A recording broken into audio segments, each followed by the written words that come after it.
মাজবাটতো মই জিকিম, U P P এলে জিকিব, ইউ পি পি এলে দখলত আহিব। কাৰণ দীঘলীয়া সময় বি পি এফৰ দখলত আছিল 20-22 বছৰ। কোনো এটা পৰিৱৰ্তন হোৱা নাই এই অঞ্চলত। ৰাস্তা ঘাট, স্কুল, কলেজ, কোনো সামাজিক অনুষ্ঠান প্ৰতিষ্ঠান ইয়াত উন্নত হোৱা নাই, কোনো পৰিৱৰ্তন হোৱা নাই। সেইকাৰণে ৰাইজে এইবাৰ বি পি এফৰ পৰিৱৰ্তন বিচাৰিছে। আৰু হিচাপে আৰু ইয়াত মানে বি পি এফৰ বিকল্প একমাত্ৰ ইউ পি পি এল।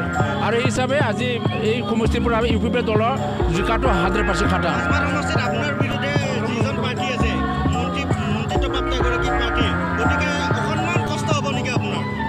মই ইমান কষ্ট হ'ব বুলি মই ভাবা নাই। কাৰণ মোৰ নিজৰ মনৰ শক্তি, ৰাইজৰ সঁহাৰি এইটো দেখা পাই পেলাই মই ইমান কষ্ট হ'ব বুলি মই ভাবা নাই।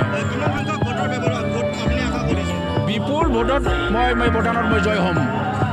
মই প্ৰথমে আমাৰ ইউ পি পি এল দলৰ মুৰব্বী মাননীয় আমাৰ প্ৰমোদ বড়ো ছাৰক মই ধন্যবাদ দিম।